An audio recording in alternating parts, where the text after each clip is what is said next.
Hola a todos, ¿qué tal estáis? Bueno, hoy estoy aquí para hablar con Bea Sánchez, a la que os voy a presentar enseguida. Y estamos aquí porque ambas tenemos una familia intensa, ambas tenemos contacto diario con las altas capacidades en nuestra propia casa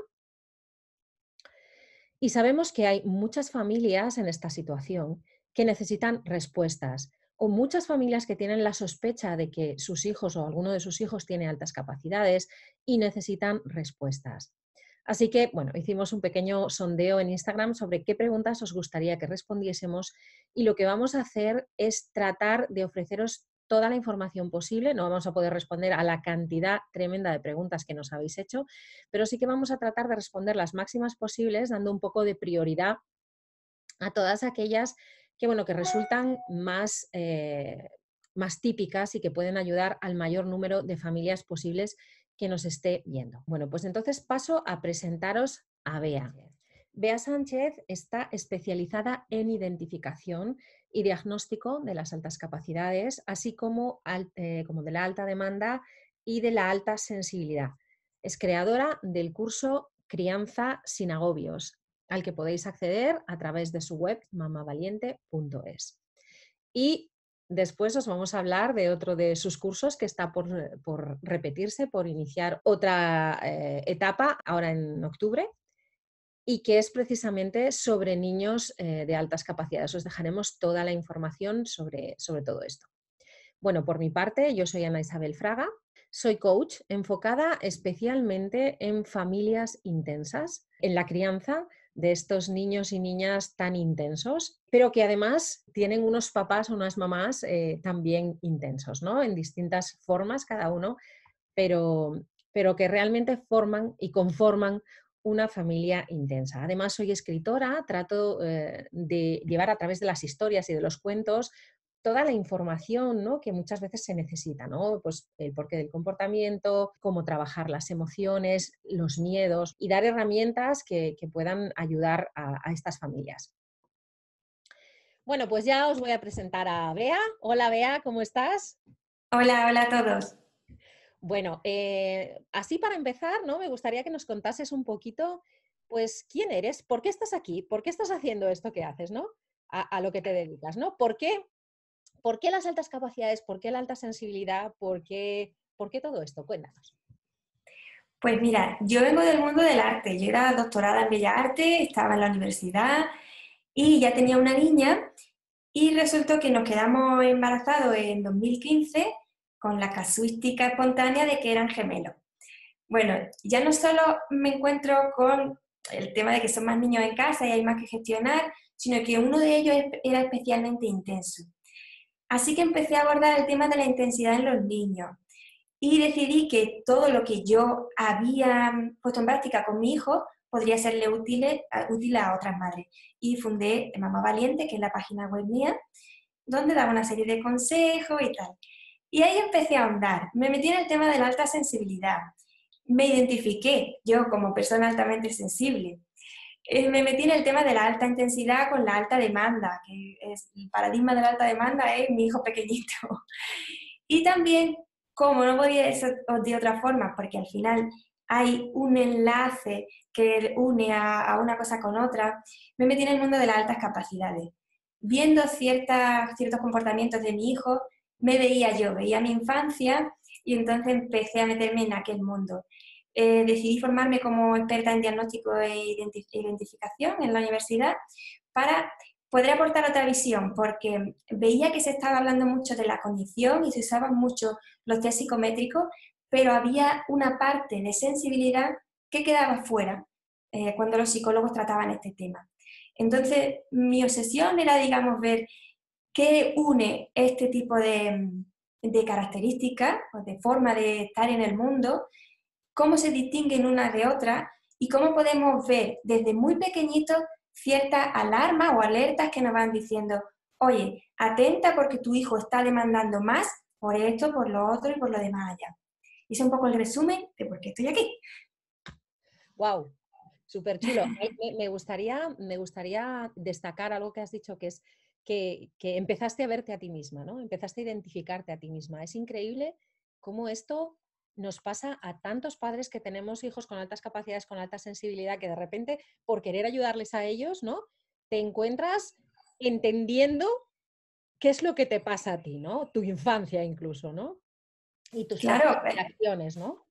pasa mucho bueno, muchísimos padres, ya partiendo de que hay un infradiagnóstico y que no se diagnostica toda la cantidad de niños que son altas capacidades, antiguamente era mucho peor, porque ahora todavía nos estamos formando, pero se dan casos de padres que se diagnostican cuando tienen 40 años, 50 años, a raíz de que diagnosticaron a su hijo. Y entonces dicen, oye, pues yo soy igual, voy a hacerme la prueba a ver qué tal. Y toma, ¿no?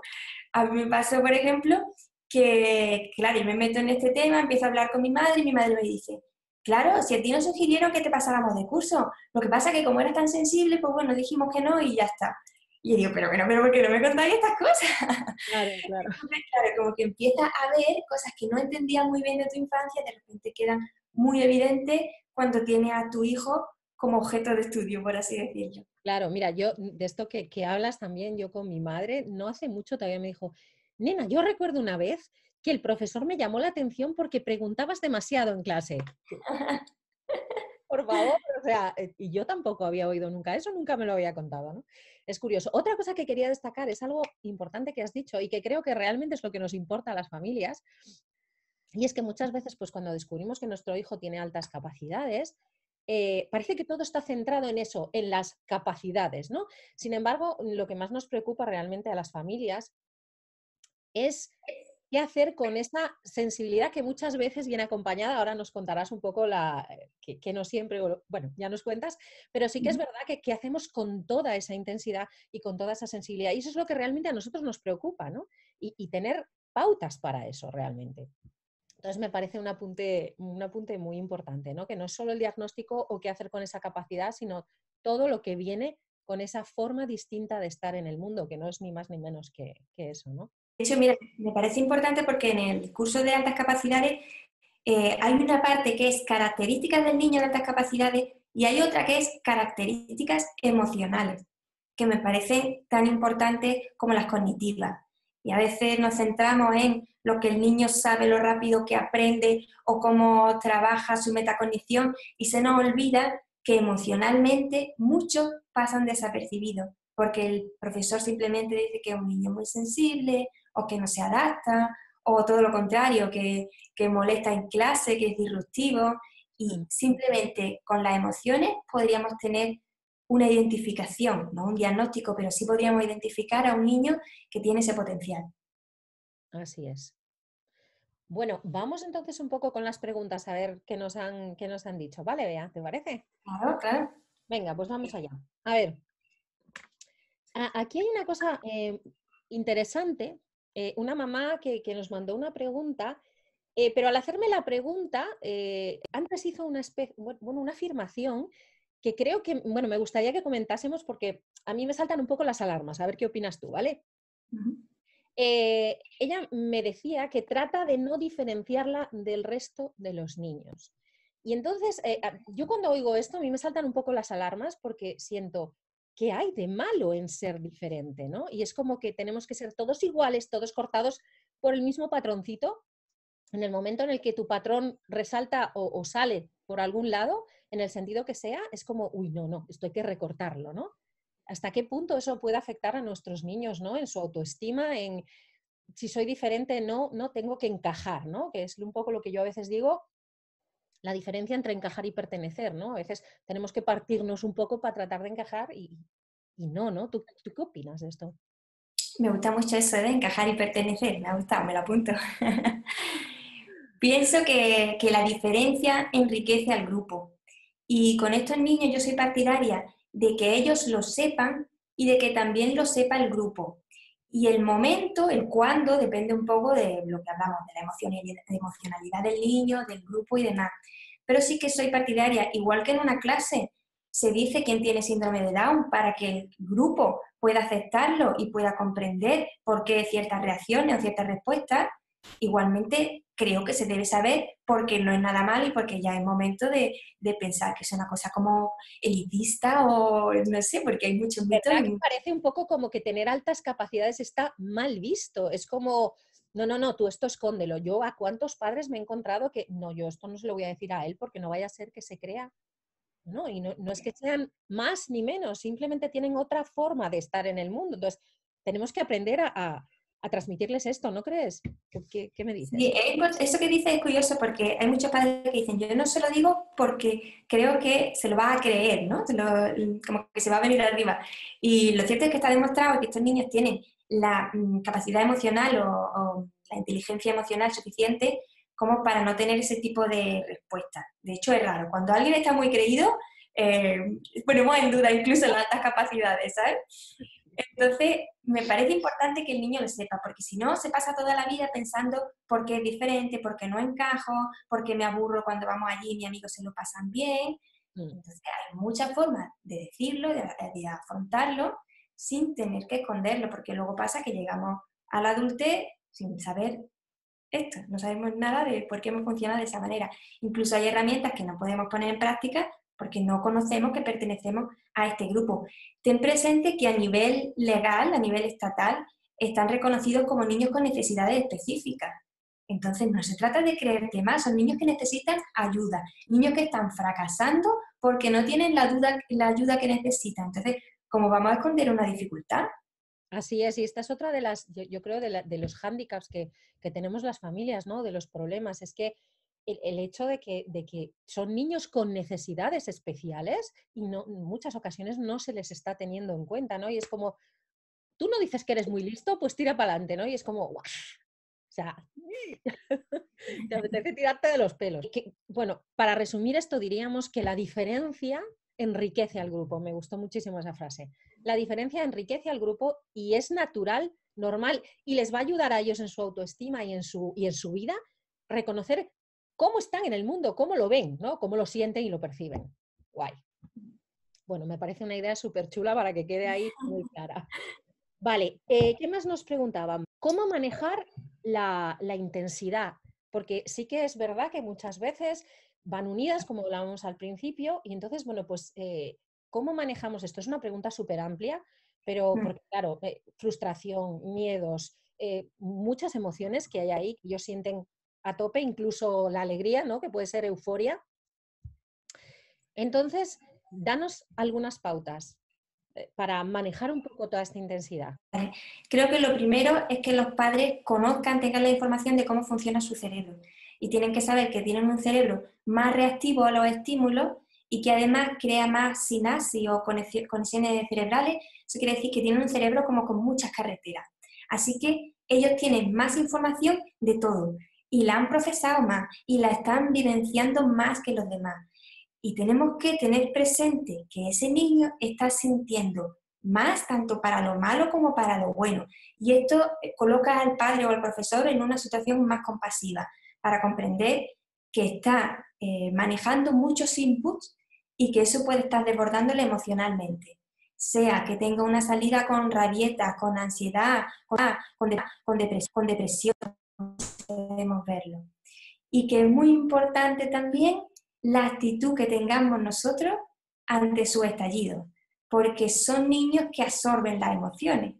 Entonces, aparte como son tan empáticos y ellos están viviendo la cara que tú estás poniendo, ellos la están viviendo, son niños a los que apenas hace falta regañarles, porque ya en cuanto ya te han visto la cara, ya saben que lo han hecho mal y se van a su cuarto y se castigan ellos solos. Entonces, tenemos que tener presente que va a influir mucho el estado en el que nosotros le estemos hablando. Yo siempre recomiendo a los padres que trabajen la comunicación no violenta. Esto se puede estudiar desde el Instituto de Comunicación No Violenta y creo que es una herramienta muy buena para la familia y en especial me ha funcionado mucho con los niños de altas capacidades, porque ellos pueden tener un diálogo adulto-niño muy profundo que se salve de heridas y donde puedan entenderse sin acabar agotados, porque al final estos niños, la característica es que no solo son agotadores, sino que es que acaban con los padres. Yo quería hacer una salvedad aquí también, ¿no? Yo creo que tiene mucho que ver también con la comunicación no violenta. Desde la disciplina positiva trabajamos mucho la conexión antes que la corrección. Es decir, trabajar un poquito el conectar con lo que está sintiendo el niño, empatizar y apartar lo que es la emoción del comportamiento, ¿no? Es decir, una cosa es lo que sienten y otra cosa es lo que están haciendo, ¿no? Entonces, primeramente hablar con el niño y empatizar con esa emoción. Y cuando ya esté calmado y todo su cerebro esté en su sitio, ¿no? Calmadito para poder razonar, entonces hablar de lo que podemos hacer, ¿no? Es un poco esto también la comunicación no violenta, ¿vea? Sí, sí, sí. Esto te habla un poco de, bueno, cómo comunicarse sin juicio y cómo lo que hace el niño es el estímulo para tu emoción, para que tú te enfades con el niño y tal, pero no es la causa. Entonces te obliga a ahondar en las causas de tu emoción, y que al final es lo mismo que estamos hablando. Necesidades, emociones, aprender a distinguir qué es una necesidad real, no un deseo, sino una necesidad profunda, Ujú. y ponerlo en plástico y luego comunicarlo asertivamente, cómo aprender a pedírselo al otro sin usar el tú, el nunca, el siempre, al final está muy ligado a la comunicación positiva. Sí. Ujú. En definitiva, yo creo que para dar unas pautas así como muy concretas es no quedarse con lo que vemos, con el comportamiento, sino buscar ahí la causa, ¿no? Y luego encontrar esas formas de comunicarlo, ¿no? Y de llegar a soluciones conjuntas o buscar cómo resolver el problema, que en realidad es lo que nos interesa, resolver, ¿no? Mm. Sí, sí, y además aprender, porque a veces exigimos a los niños, en vez de pedir, exigimos, tienes que hacer esto, o incluso aunque hagamos uso del por favor, ¿sabes?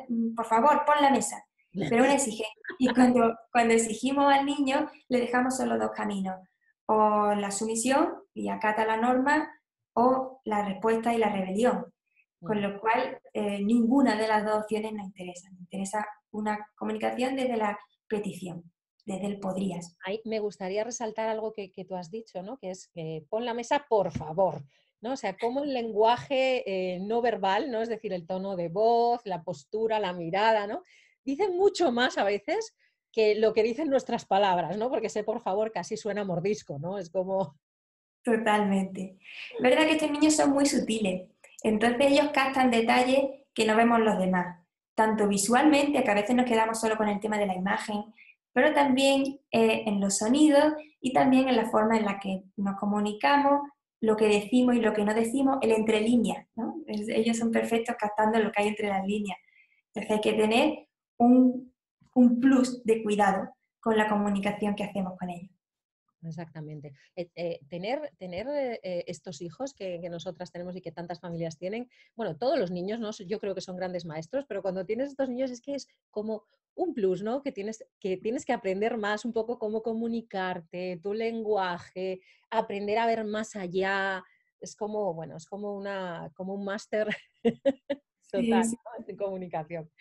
Vale, más preguntas. Me preguntaba otra mamá.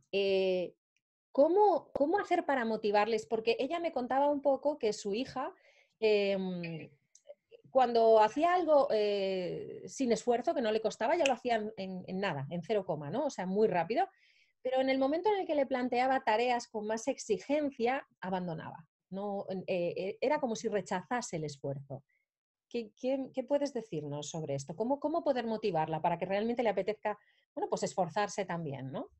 Sí, es muy fácil motivarlos luego en casa cuando le llevamos a las áreas que más le interesan a ellos, ¿no? Pues si le gusta tal, ella lo potencia por la tarde y tal. Pero durante el día es verdad que hay ciertas cosas que tiene que hacer y que tiene que resolverse.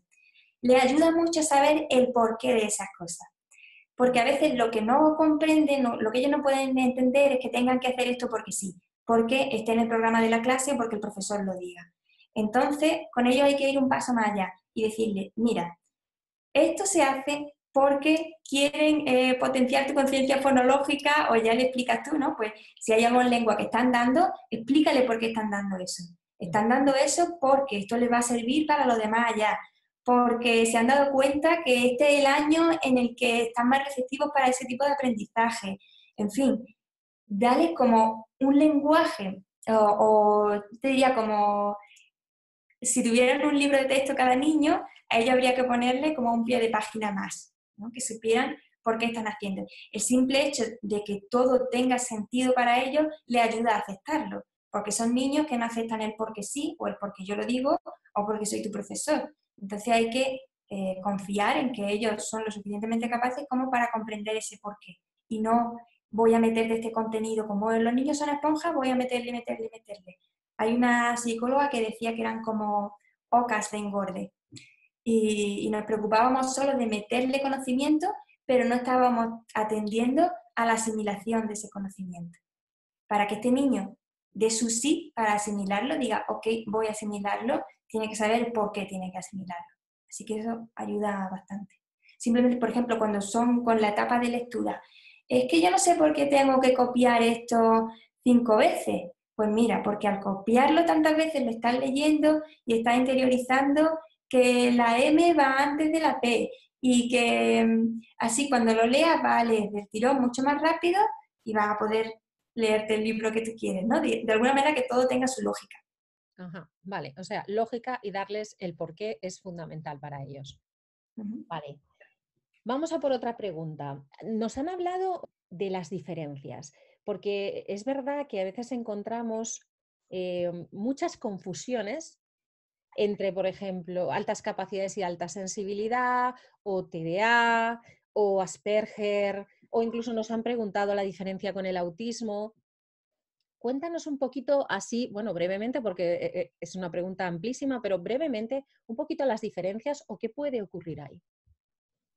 Claro, aquí el que tiene que hacer la distinción bajo diagnóstico es el psicólogo clínico, que es el experto que te puede decir hasta aquí o hasta aquí.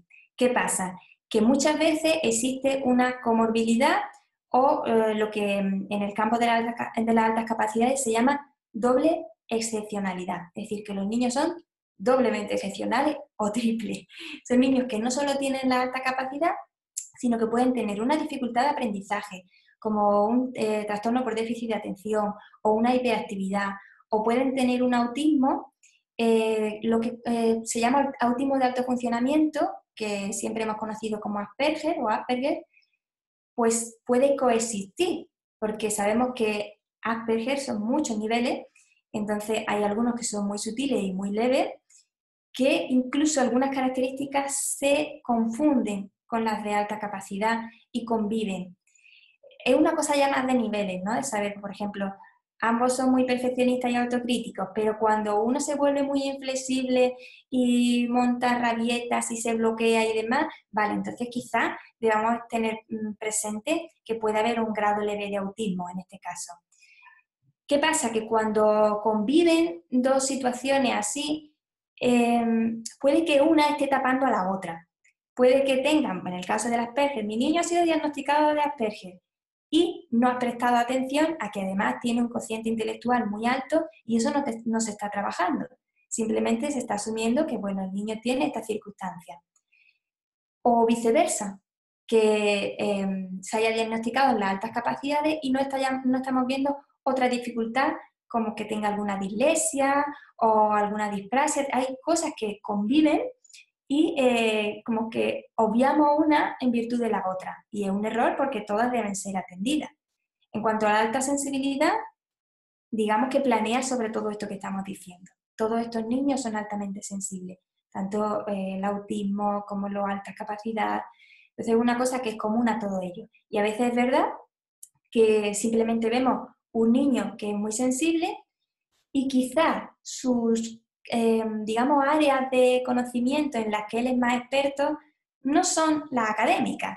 Entonces no es un niño que destaque en matemática o en lengua, pero es un niño infinitamente creativo. Y esto puede hacer que sus altas capacidades sean invisibles al colegio, un niño que pasa desapercibido y no por ello menos capaz. Entonces, ya por eso digo que la sensibilidad ya nos sirve como para prestar atención para que no se nos escape esto. Vale, yo enlazando con esto, Bea, ¿qué cositas podemos ver como padres cuando bueno, no sabemos mucho sobre este tema de las altas capacidades y estamos impregnados, yo creo que como todos estábamos, yo lo estaba también, de estas ideas que no son reales, ¿no? Es que son muy listos, no son como pitagorines, es que lo saben todo, es que son buenísimos en mates y muchas veces no tiene nada que ver con esto, ¿no?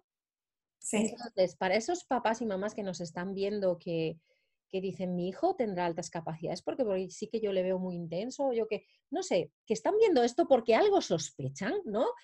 ¿Qué ¿Qué cositas podemos ver ahí, ¿no? ¿Qué pistas nos pueden indicar que quizás pues tengamos que ir a hacer una valoración al psicólogo? Vale, pues mira, de primero yo te diría que la sensibilidad ya de por sí es como un gran detector, ¿no? Estos niños que son especialmente sensibles a los ruidos, a las luces, a cualquier tipo de estímulo, que tienen una gran memoria visual, que recuerdan con literalidad frases o cuentos, que son muy perfeccionistas, son autocríticos, son niños que pueden pintar un dibujo y no me vale, y hacen una bola y lo tiran con mucho fastidio porque no han sabido sacar lo que ellos tenían en la cabeza. Entonces, desde pequeños están como frustrados.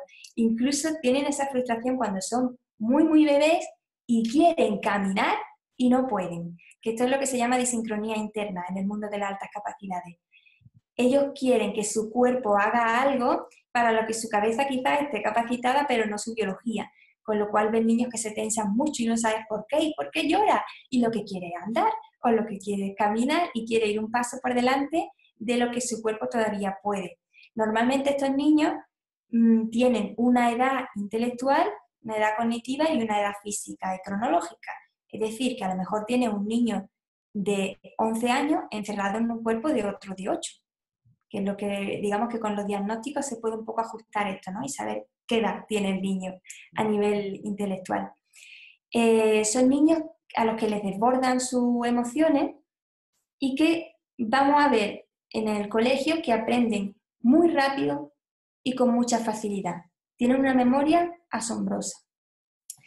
Y luego también son muy creativos. Son niños que tienen respuestas creativas a nivel de humor, a la hora de crear chistes, a la hora de crear juegos, y luego evidentemente cuando ve sus proyectos o ve incluso las preguntas que hacen. Son niños que hacen muchísimas preguntas y tienen una profundidad esas preguntas y un ingenio que dices, ¿cómo es capaz de preguntarme eso? Que es que ni siquiera se me ha pasado a mí por la cabeza y yo tengo que ir a buscar la información porque no lo sé, porque nunca lo había pensado. Y no es verdad también que a veces la cogen con un tema, ¿no? Es como este tema y voy a piñón hasta que lo reviento este tema, ¿no? O sea, yo recuerdo cuando mi hijo mayor era pequeño, el cuerpo humano. Empezó a ver estas dibujos, ¿cómo se llamaban? Los de Érase una vez el cuerpo humano. Sí. ¿No? Y era como, y entonces era, y el corazón, y empeñado con el corazón, y cuéntame más cosas. Yo digo, Dios mío, voy a tener que contratar a un cardiólogo, yo no sé nada, ¿no?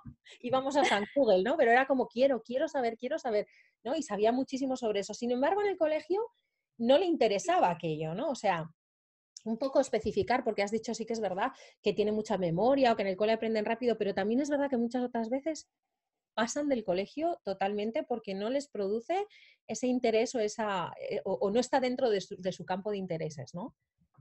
Claro, son niños, en esto se distingue muy bien del TDA, porque el TDA no puede concentrarse en ninguna circunstancia, pero el niño con alta capacidad pueden pasársele la hora en algo que le guste y olvidarse de que hay que comer o que hay que dormir o que hay que ducharse. Entonces, como muy claro, ¿no? Hay que preguntarle a los padres, vale, en clase no se concentra, pero en tu casa, sí, en mi casa empieza con los puzzles y así se tira 2 horas. Vale, pues entonces no estamos hablando de TDA, estamos hablando de unas altas capacidades. El niño tiene unos intereses muy concretos y va por ello.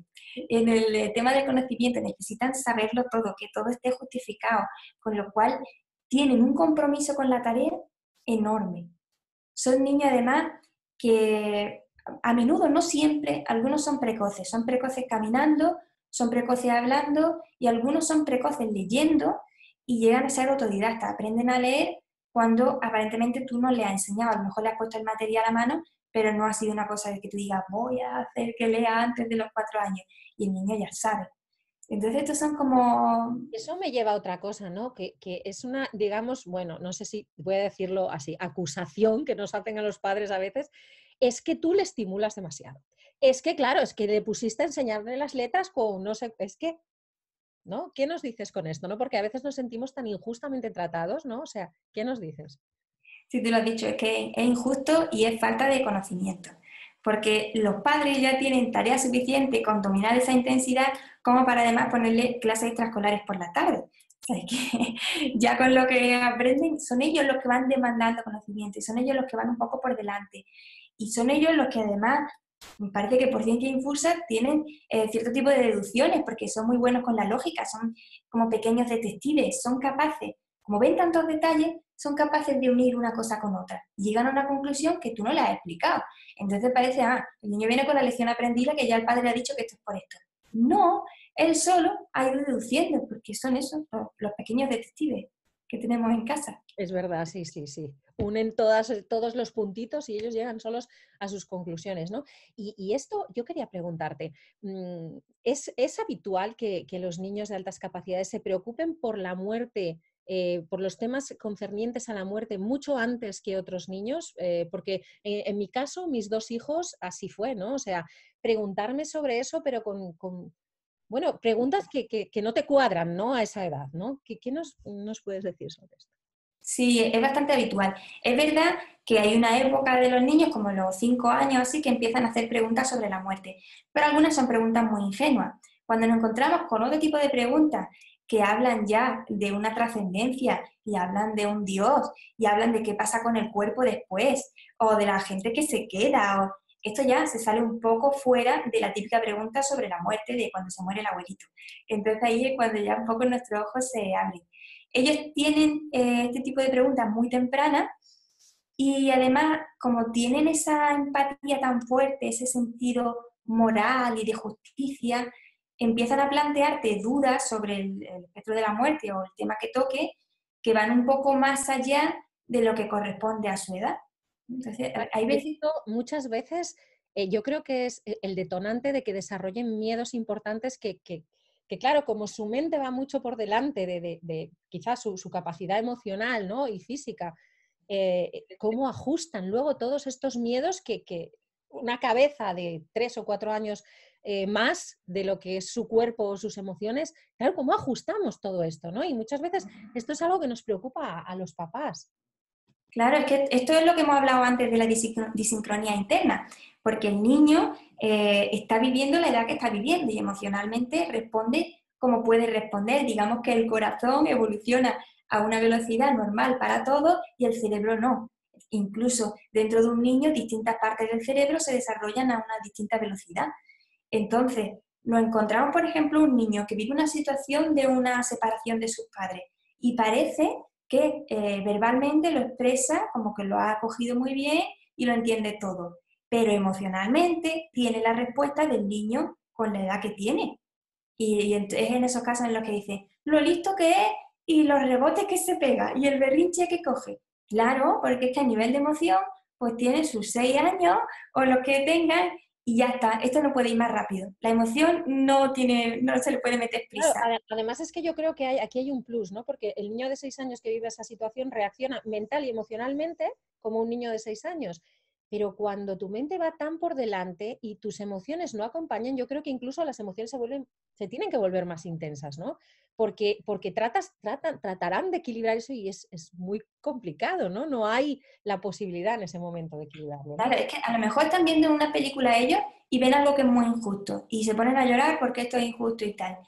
No es tan fácil como que el hecho que haya ocurrido sea injusto, sino que él se está preguntando cómo esa persona moralmente puede llegar a hacer eso. O sea, están hablando de pensamiento humano muy profundo, ¿no? Están haciéndose preguntas de cómo tú puedes llevar a cabo esa acción sin sentirte luego culpable. Son cosas que no corresponden a esa edad. Y sin los recursos emocionales que ya tendrías a esa edad. Entonces, claro, Claro. es complejo para ellos todo este tema emocional por eso, ¿no? Entonces necesitan que les acompañemos ahí fuertemente, pero qué agotadores para los padres, ¿no? Sí. De verdad, de verdad. Muy agotador.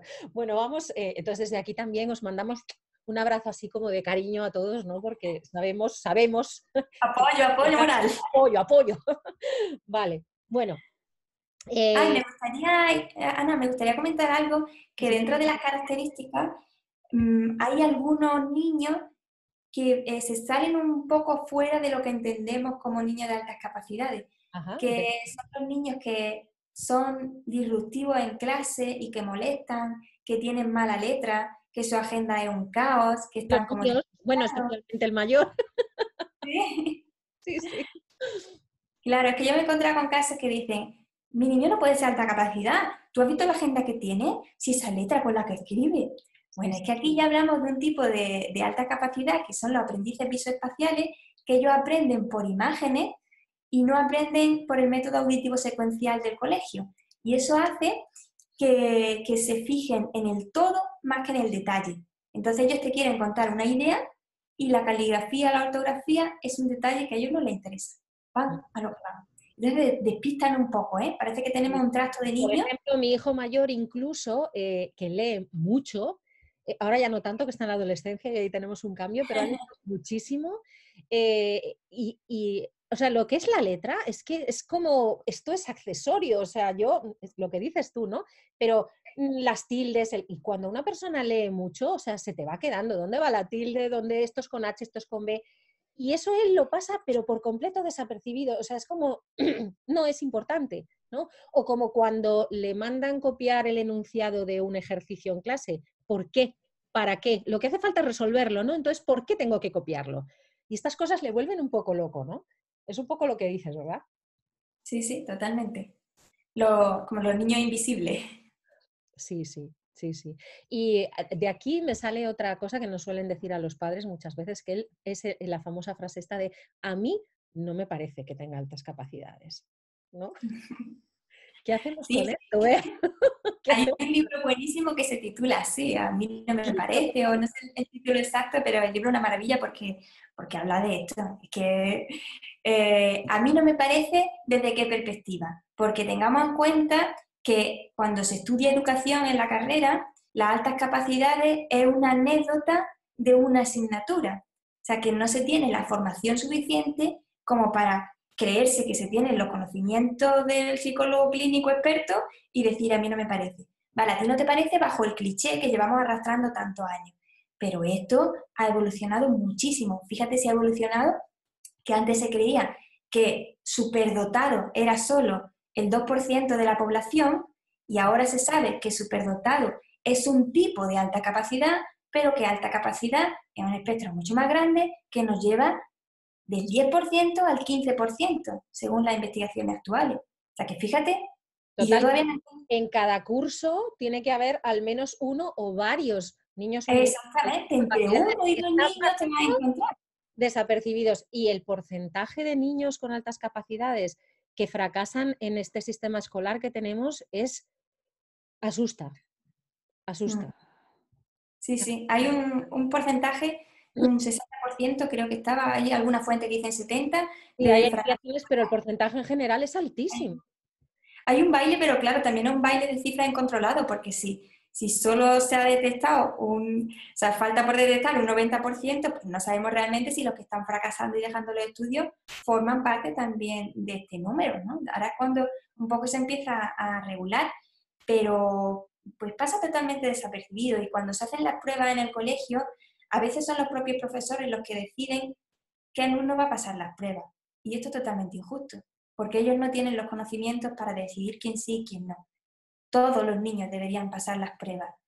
Y te digo más, a veces, bueno, ya se considera que la alta capacidad no es un número, ¿vale? No es un 130, como se decía antes, porque hay niños que con 120 son excepcionales en algo, o tú a lo mejor tienes un talento único en, ¿qué te digo yo? En deporte puede ser, y en los test sale que no, sale que eres un cero a la izquierda, y estamos perdiendo un talento excepcional.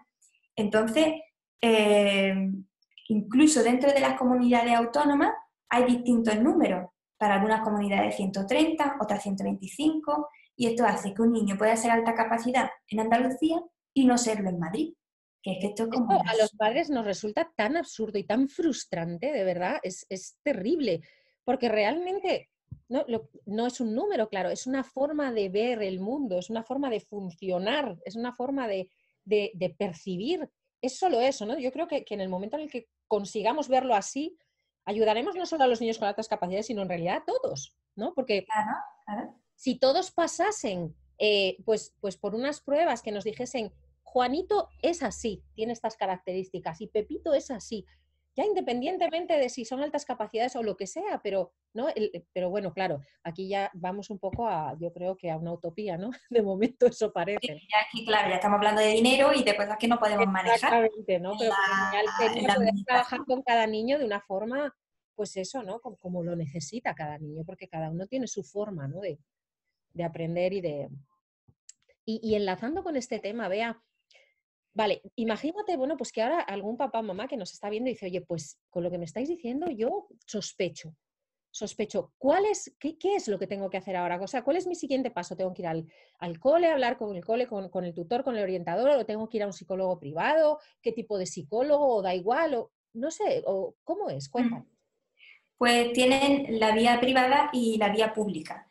Por vía privada sería que buscasen un psicólogo clínico especializado en altas capacidades. Esto hay muy poquito. Entonces, lo que yo recomiendo es que se vayan a la Asociación de Altas Capacidades de su zona, su ciudad o su autonomía, y que entonces busquen cuál es el más próximo a ellos para dirigirse ahí a tiro hecho. Porque volvemos a lo mismo, si nos vamos a un profesional que no esté preparado, pues nos puede hablar de mitos que se escapan. Entonces tenemos que ir al que tiene el conocimiento. Luego se puede comentar también al colegio y decir, mira, yo observo que esto y he aprendido que estos son características de tal. A lo mejor el profesor no está de acuerdo, vale, pero ¿qué opinas si lo ponemos en conocimiento al equipo de orientación y ellos valoran si le pueden hacer las pruebas o no? Y de esta manera se inicia el proceso dentro del Estado, ¿no? Que al final es lo que a efectos legales más va a servir, porque en muchos casos tu diagnóstico de fuera no les vale al colegio, esto va a depender mucho del centro. Pero hay algunos que quieren que el niño haya sido detectado por ellos, desde ellos, ¿no? Desde la Junta. No se fían muchas veces de los diagnósticos externos o no los admiten, ¿no? Esto, yo me he encontrado muchísimos padres con esta situación, ¿no? Y es también, de nuevo, frustrante.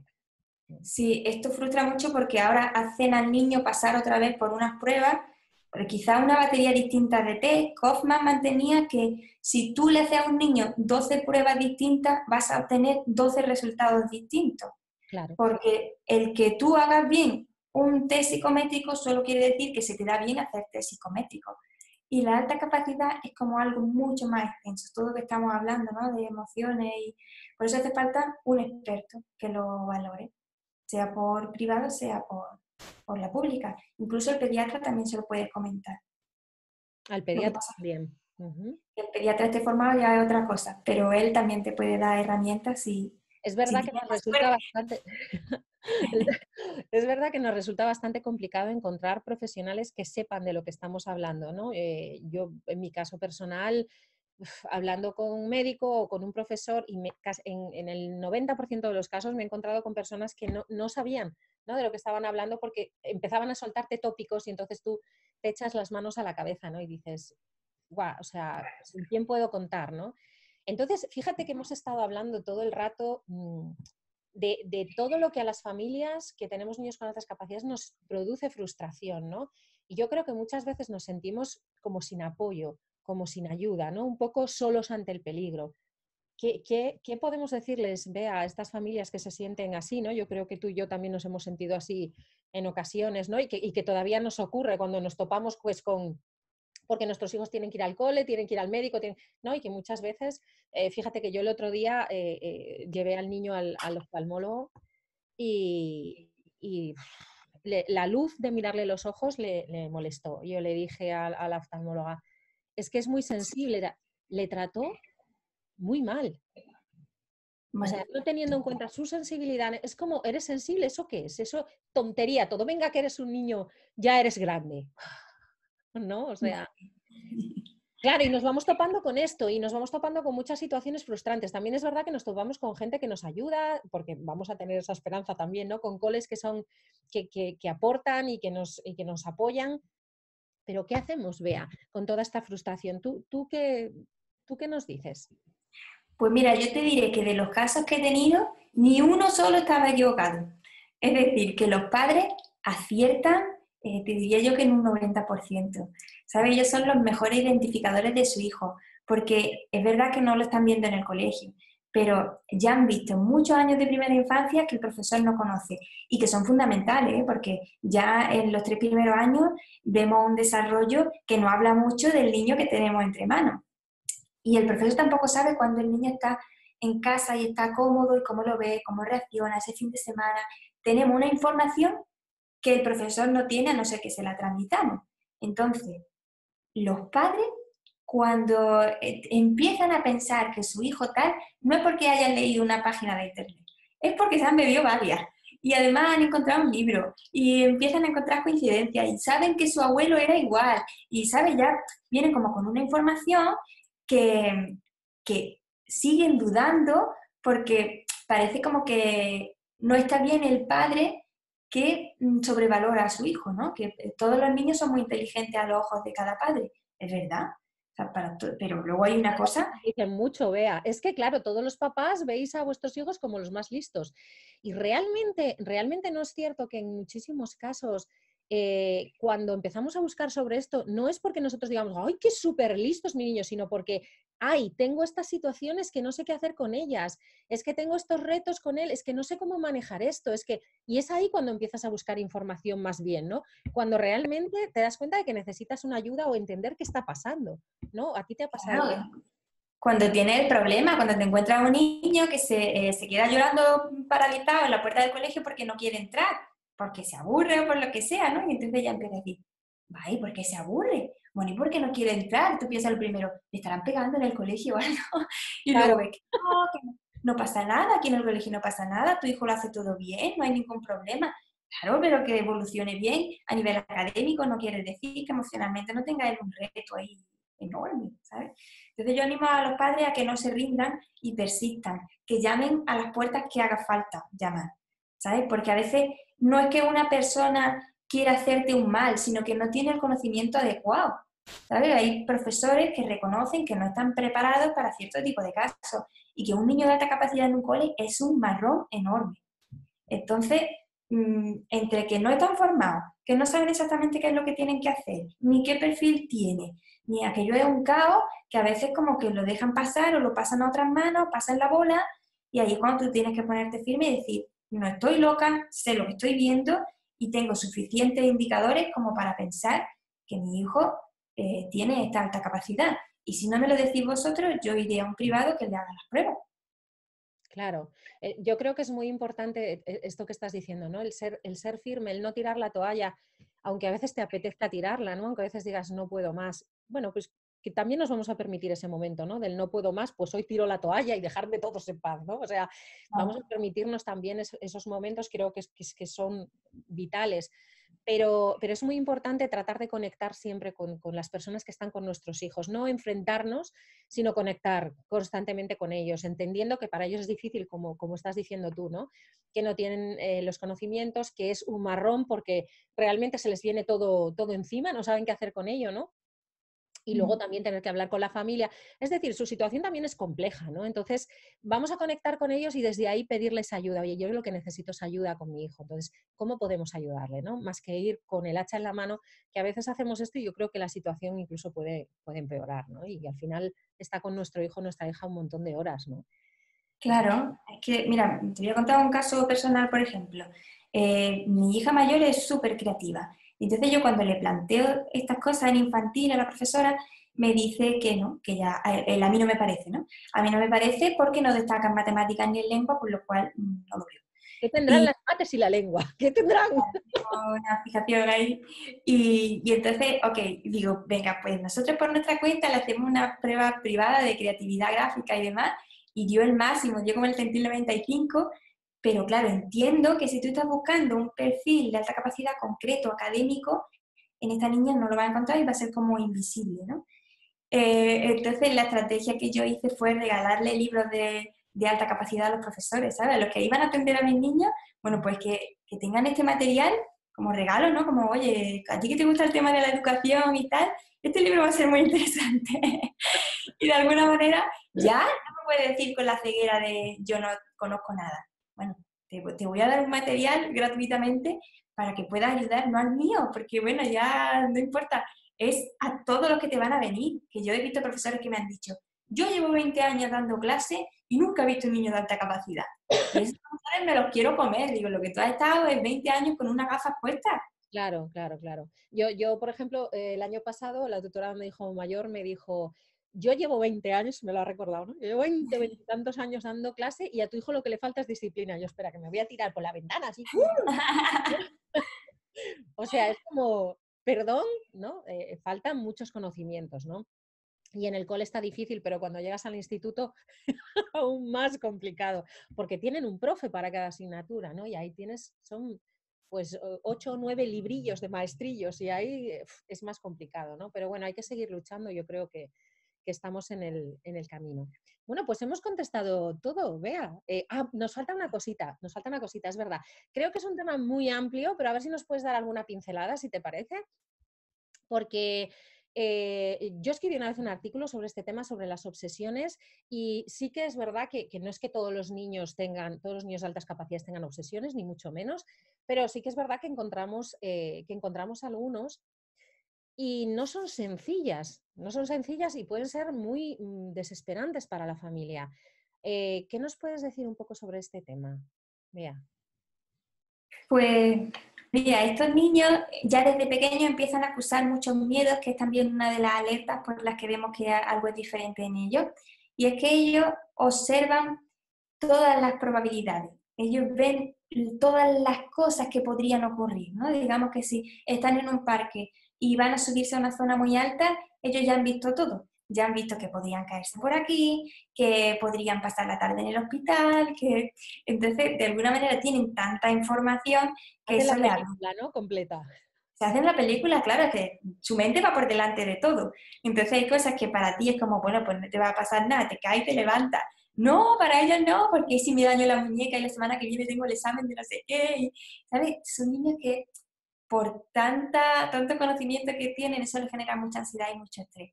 Entonces ya desde pequeñito empiezan a tener pesadillas incluso, terrores nocturnos. Hay niños ya mayores de 7 años, 8 años que siguen haciéndose pipí en la cama y son niños de alta capacidad. Y a veces incluso esto es una señal de esa alta capacidad, porque cuando ellos están relajados es cuando liberan esa tensión que tienen. Entonces, es un conflicto que, bueno, no podemos abordar aquí, evidentemente, en tan cortito tiempo, pero ya te digo, sirve para detectarlo y nos sirve también tener en conocimiento que ellos tienen miedo porque manejan más probabilidades que tú. Vale. Ujú. Bueno, pues ahí queda el tema un poco de la obsesión, aunque podríamos hablar un montón de eso, pero no es que lo que dice Bea en este ratito no podemos tampoco meterle mucha caña, pero sí por lo menos en entender de dónde viene eso, ¿no? De esa forma de ver las cosas, de pensarlas, ¿no? En esa película tremenda.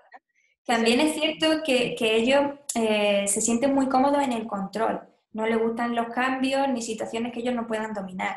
Entonces, cuando surge algo, un temor que está injustificado, que ellos no puedan dominar, eso les genera gran estrés. Son campos que se escapan desde pequeños e importantes que no contestemos a todas sus preguntas y que hay algunas preguntas que las dejemos en el misterio y que ellos se habitúen a que en la vida hay misterio y no todo tiene respuesta. Y entonces vayan manejando esa frustración de todo lo que no puedo comprender y que cuando tengo miedo de algo, que yo no tenga la respuesta, no significa que se vaya a acabar el mundo, ¿sabes?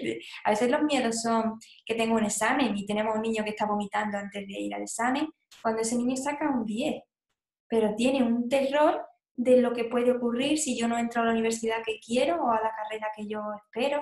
En Sí, fin, ajá. habría que ver también las edades de los miedos. Claro, aquí ya habría que meterse como, con mucha especificidad en cada caso, en cada situación. Pero bueno, estas líneas generales por lo menos nos dan un porqué, ¿no? Un entendimiento. Bueno, Uh-huh. pues ahora sí que hemos completado un poco todas las preguntas que nos habían hecho, o sea que hemos hecho un trabajazo aquí impresionante. Vale, entonces yo me gustaría que nos dijeses, no sé, algo para finalizar, un consejo final, algo que tú consideres esencial, importante para las familias que tenemos niños y niñas con altas capacidades. Si solo hubiera una cosa que pudiese recomendarnos, si solo hubiese una, ¿qué sería? Amor incondicional, solamente. Porque al final lo que los padres con niños de alta capacidad quieren es que sean felices.